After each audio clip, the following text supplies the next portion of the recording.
Now, there is no denying that 2020 is going to go down in the record books as one to remember, and let's be honest, not for many good reasons either. However, it has not all been a case of doom and gloom, and we did want to remind ourselves of some of the good bits, and when we sat down to think about it, we realised that there's actually been quite a few of those. So, without any more delay, here are our triathlon highlights of 2020.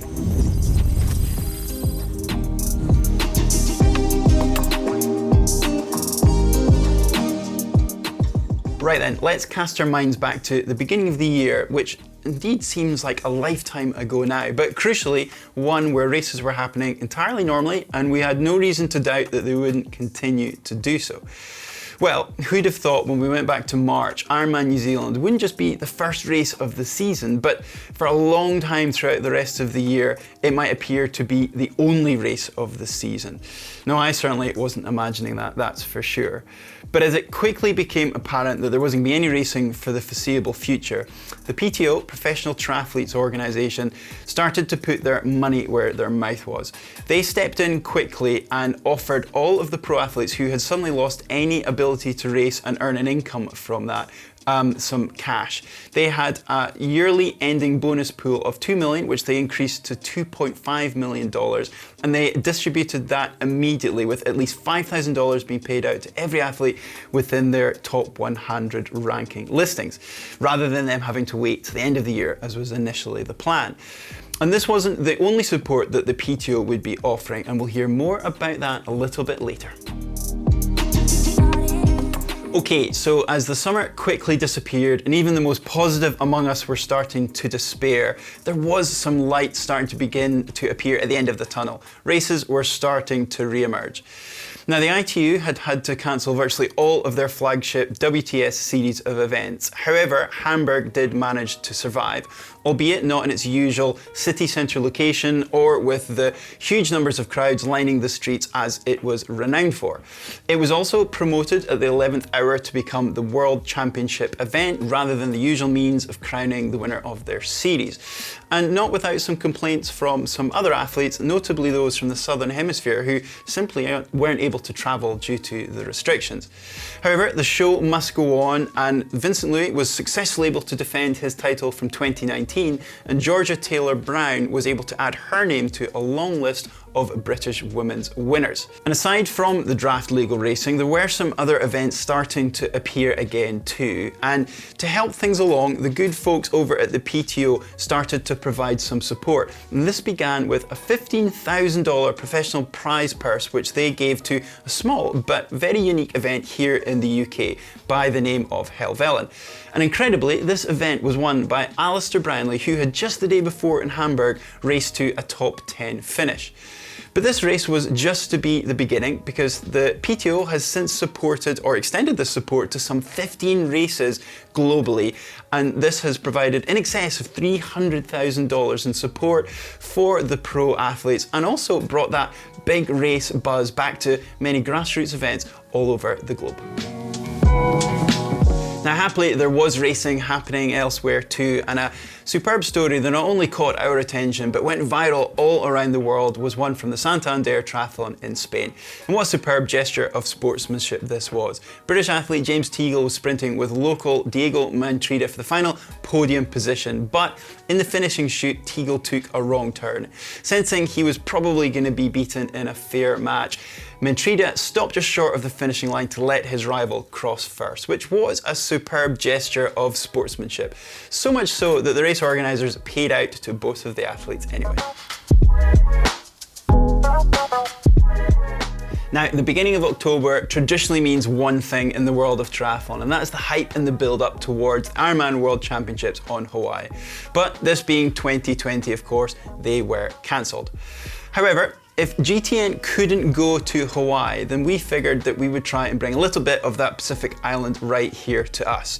So the team enlisted the help of rising pro star Kat Matthews and took on the challenge of trying to beat Jan Frodeno's course record time as a relay. Now, that really did look like a tough day out for the guys, and boy did they get close to dipping under Jan's time. But yes, close, but not quite any cigar. It really is a testament to how impressive Jan's time is that the guys weren't quite able to beat that as a relay. Now, evidently it wasn't just GTN who were missing out on that racing buzz in November. No, we also had Lionel Sanders, who pitted himself against cycling's ultimate race of truth, the hour record. Now, Lionel had boldly stated his goal of trying to break the Canadian record, which for somebody, let's not forget, with zero velodrome or indoor track cycling experience would be no mean feat. Nobody was doubting his engine, but would he have the physical or technical capabilities to ride that fixed gear bike for an hour?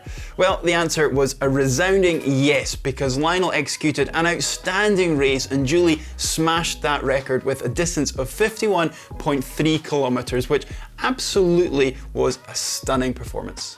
Okay, so into November, and we had one of the few events to happen since that first Ironman New Zealand back in March, and that was Ironman Florida in Panama City, which was a real story of determination and commitment, and in the process provided us with a new Guinness Book World Record because Chris Nikic became the first person with Down syndrome to complete the iconic 140.6 mile endurance event that is the Ironman. A truly fantastic and heartwarming story of perseverance in this year of such turmoil. And then as we hit the end of the year, well, we perhaps had the most anticipated race of 2020, and that was Challenge Daytona. Yes, now this was a highly anticipated event, and even at the beginning of the year when everything was supposed to be happening as normal, there was a lot of excitement about this event. It was, after all, the very first PTO organised event, and they were stumping up one of the biggest prize purses in the history of the sport. But then, as virtually the entire triathlon season got cancelled, the importance of Challenge Daytona suddenly took on a whole new meaning, not least for the athletes themselves, but also for the fans at home who were promised by the organisers one of the best broadcasts we had ever seen. Well, on both counts, it did not disappoint, and Challenge Daytona was certainly the triathlon racing highlight of 2020. Now, with a few exceptions aside, we had all of the top-ranked athletes on the start line. We had the very best ITU short course athletes pitching themselves against middle and long distance racers over a unique distance, it has to be said, and all within the iconic grounds of the Daytona Speedway. And this was all being broadcast via some superb coverage with up-to-the-minute live leaderboards to keep the audience and viewers engaged. Now, as for the racing, well, it was enthralling from start to finish. In the women's race, we had Ironman Hawaii champion Annie Haug overcoming a penalty that she had to serve, charging through the run course and not quite managing to upset a fantastically well-deserved win for Paula Finlay. Whereas in the men's race, we had Ironman 70.3 world champion Guustavv proving that he was no one-hit wonder with that victory. And he took first place ahead of a pair of athletes, Matt Hansen and George Goodwin, who, by running themselves into the race, by their own admissions, created quite a surprise. Well, it is safe to say that Challenge Daytona salvaged something and managed to wrap up the 2020 year of racing. But what do you think? Is there some best bits of the year that I have forgotten, or do you agree with my roundup so far? Please get involved in the comments below and let me know. But either way, I hope you have enjoyed this video, so please hit that thumb up like button, and don't forget, if you haven't already done so, to subscribe to GTN here on YouTube.